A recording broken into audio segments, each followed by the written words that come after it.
సువార్త 5వ అధ్యాయము 4వ వచనం చదువుకున్నాం. ఇక్కడ 9 ధన్యతలు ఉన్నాయి. మనం ఈరోజు 2వ ధన్యత గురించి ధ్యానిద్దాం. 2వ ధన్యత గురించి తెలుసుకుందాం. యేసు కొండ మీద ప్రసంగం అంటూ దీన్ని కొండ మీద బోధ చేసినాడు. తర్వాత 9 ధన్యతల గురించి మాట్లాడినాడు. మనం మొదటి ధన్యత గురించి కాదు, 2వ ధన్యత గురించి నేర్చుకుందాం. 2వ ధన్యత ఈరోజు 2వ ధన్యత గురించి మత్తయి సువార్త 5వ అధ్యాయం 4వ వచనం చదువుకుందాం. దుఃఖపడవారు ధన్యులు, వారు ఓదార్చబడతారు. హల్లెలూయా. ఎవరంటే దుఃఖపడేవారు ధన్యులు, వారు ఓదార్చబడతారు. ఇది 2వ ధన్యత. 9 ధన్యతలలో ఇది 2వ ధన్యత గురించి నేర్చుకుందాం అనుకుంటుంది కదా. యేసు కొంతమంది అరణ్య ప్రదేశంకి వచ్చినప్పుడు గుట్ట మీద ఆయన బోధ చేసినాడు. చూడండి, మొదటి వచనం రాసింది.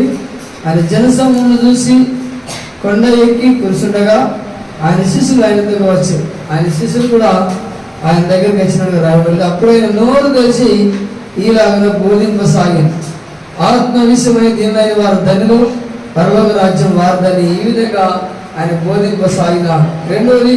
రెండవ ధన్యత ఏంటంటే దుఃఖపడేవారు ధన్యులు, వారు ఓదార్చబడతారు. హల్లెలూయా. ఒకసారి గట్టిగా చెప్పాలి. కొట్టి దేవుని నామమున పెట్టండి. దేవుని వాక్యం దృష్టి పెట్టండి. ఈరోజు ఏం చేసి చెప్పండి. మనం 2వ ధన్యత గురించి తెలుసుకుంటున్నాం. 2వ ధన్యతలో ఏమున్నది? 2వ ధన్యత చెప్పండి. 2వ ధన్యతలో ఏమున్నది? దుఃఖపడేవారు ధన్యులు, వారు ఓదార్చబడతారు. హల్లెలూయా. ఇక్కడ దుఃఖపడేవారు ధన్యులు, వారు అక్కడ చెప్పాలి ఓదార్చబడతారు. ఇక్కడ దుఃఖం కానీ అక్కడ పోయిన తర్వాత దేవుని రాజ్యం పోయినాక ఎవరు ఓదార్స్తారంట? దేవుడు వారిని ఓదార్స్తాడు. అందుకనే యేసు చెప్తున్న మాట 2వ ధన్యత గురించి ఏమంటాడంటే, వాళ్ళందరి వైపు చూసుకుంటే బోధించి 2వ ధన్యత ఏమన్నాడంటే దుఃఖపడేవారు ధన్యులు, వారు ఓదార్చబడతారు. హల్లెలూయా. ఎవరట? దుఃఖపడేవారు ధన్యులు, వారు ఓదార్చబడతారు. దేని గురించి దుఃఖపడతారు? సరే, ఎవరితో లొల్లి చేసుకొని గొడవ పెట్టుకొని ఆలస్యంలో పెట్టిన తర్వాత దుఃఖపడి ఏడుతాడు. ఆ ధనులేనా? ఆ ధనులేనా? మరి ఎవరు ధనులు? ఎలాంటి వారు దుఃఖం?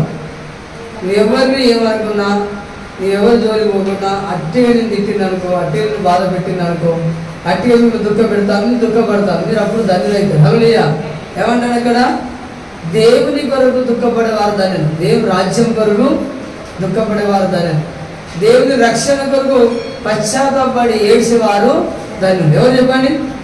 దేవుని రాజ్యం కొరకు దుఃఖపడేవారు, మారు మనసు కొరకు పశ్చాత్తాపడి ఏడ్చేవారు ధన్యులు. అయ్యా, నేను ఒక పాపినయ్యా, నా పాపాల కొరకు నువ్వు చనిపోయినావు, నీ రక్తాన్ని కాల్చి, నీ కన్నీరు కాల్చి దేవుని కొరకు దుఃఖించేవారు ధన్యుల.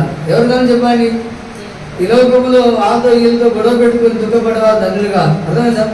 నువ్వు ఆయన బట్టి నచ్చిపెట్టి నువ్వు ఏడిస్తే ఏమన్నా వదలవచ్చు, దానికి ఏమైనా లాభం లేదా?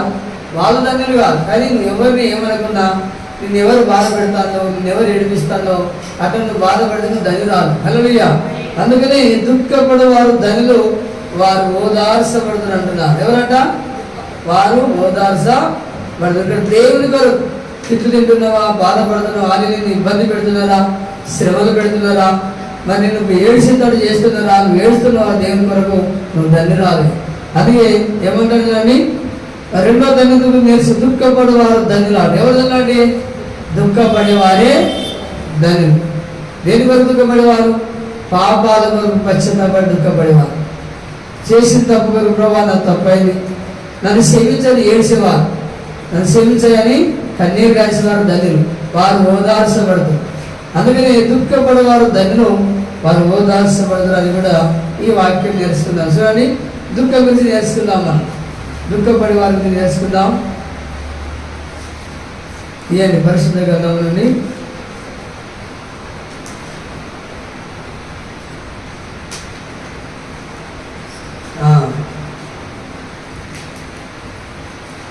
రెండవ కొరింథీ పత్రిక 7వ అధ్యాయము 9వ వచనం నుండి 10 వారు చదువుకుందాం. దేవుని కొరకు దుఃఖపడాలి. డబ్బు కొరకుగా భూములు పోయినందుకు పాడుగా, డబ్బు పోయినందుకు పాడుగా, నా ధనం పోయిందని ఏడుస్తుడు కాదు. ఆడి కొరక డబ్బు పోయింది, ధనం పోయింది అని కన్నీరు గడుస్తున్నావా, దాని కొరకు దుఃఖపడితే నీకు ప్రయోజనం లేదు. కానీ ఆత్మీయంగా దుఃఖపడ్డవా, దేవుని రాజ్యం కొరకు, పరలోక రాజ్యం కొరకు, పాపాల కొరకు దుఃఖపడేవారు ధన్యులు, పాపాల కొరకు పశ్చాత్తపడి ఏడ్చేవారు ధన్యులు. చూడండి ఏమని రాసిందో 1 కొరింథీ పత్రిక. అందుకే ఏమన్నాడు, దుఃఖపడవారు ధన్యులు, వారు ఓదార్చబడతారు. సభలో ఎవరట దుఃఖపడేవారు ధన్యులు. ఈరోజు మనం ఏం చేసుకున్నాం చెప్పండి ఒకసారి. రెండో ధన్యత చెప్పండి అనండి. దుఃఖపడేవారు ధన్యులు, వారు ఓదార్చబడదు. తీయండి 2 కొరింథీ పత్రిక 7వ అధ్యాయం 9-10 వచనాలు చదువుకున్నాం. చదవాన్ని 2 కొరింథీ పత్రిక 7వ అధ్యాయము 9-10 వచనాల వారు చదువుకున్నాం.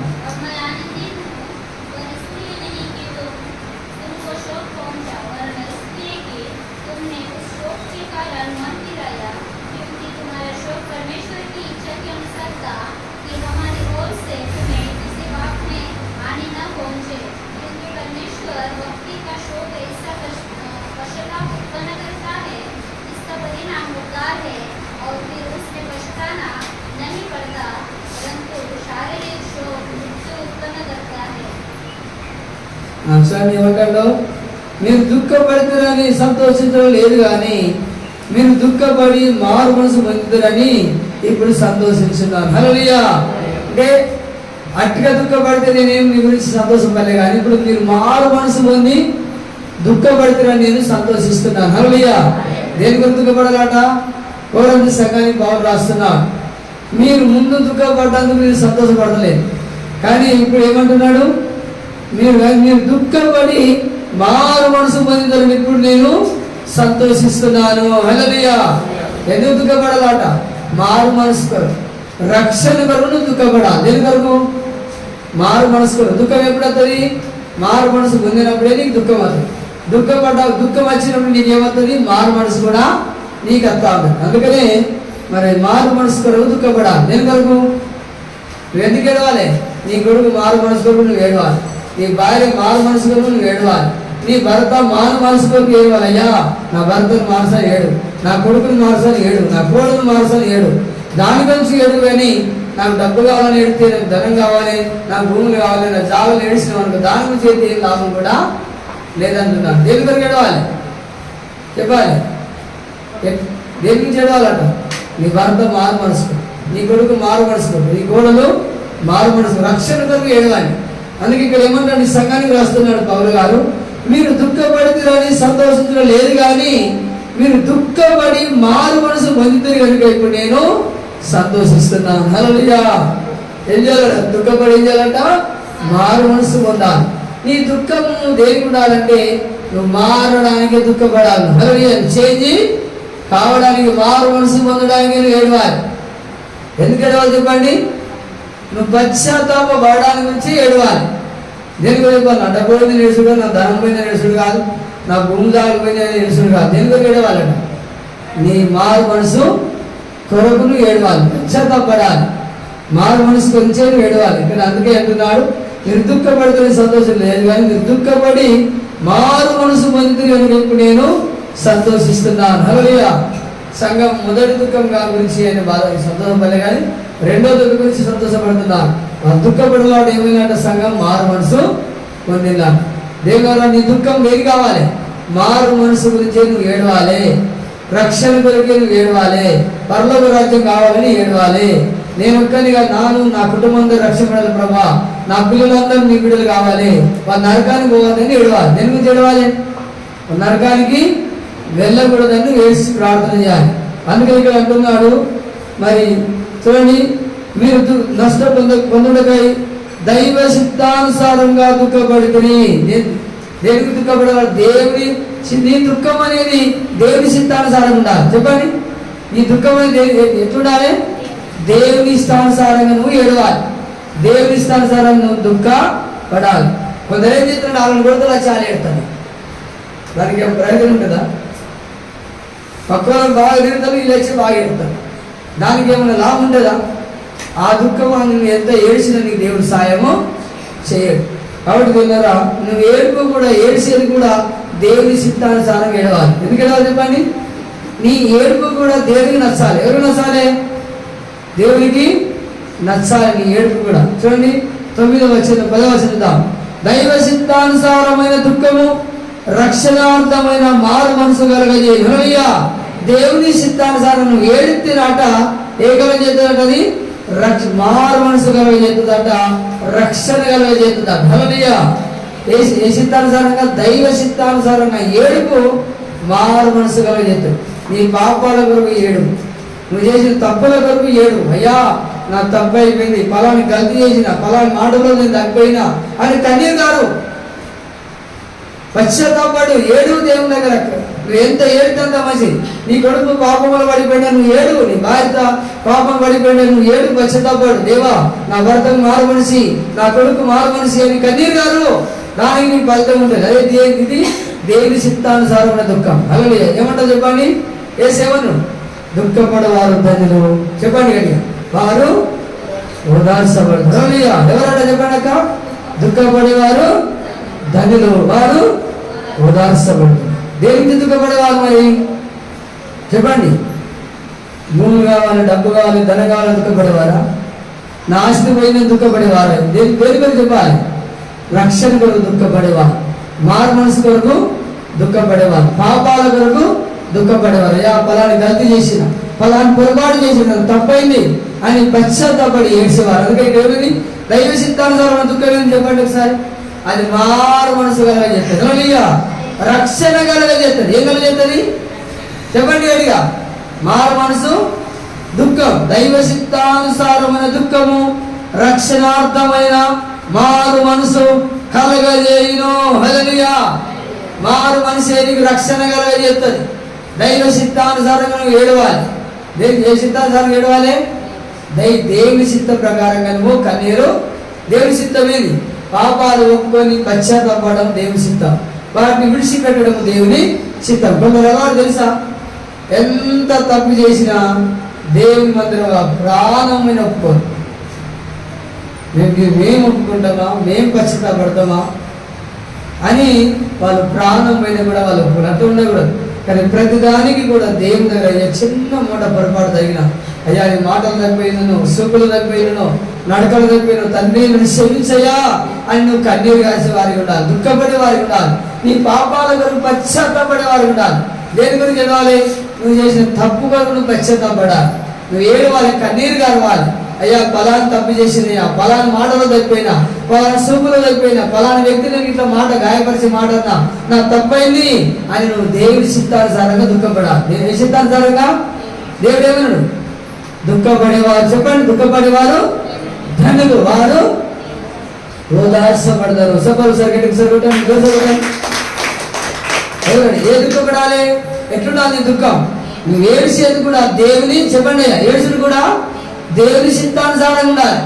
నీ ఇష్టానుసారం ఏడ్చుడు కాదు. ఆడతోడు ఈడతోడు గొడవ పెట్టుకొని కొట్లాడు చేసుకొని దెబ్బలైన తర్వాత గాయాలైన తర్వాత ఏడిసి అయ్యో దెబ్బ తాకి ఏడుచుడు గది కాదు. ఏ చిత్తానుసారం ఏడవాలి? నీ ఇష్టానుసారం కాదు, దైవ చిత్తానుసారంగా దుఃఖము రక్షణార్థమైన మారు మనసు కలగజేస్తాడు. దేవుని బిడ్డలారా మనమందరం కూడా ఏడవాలి. కానీ దేనికి ఏడవాలి?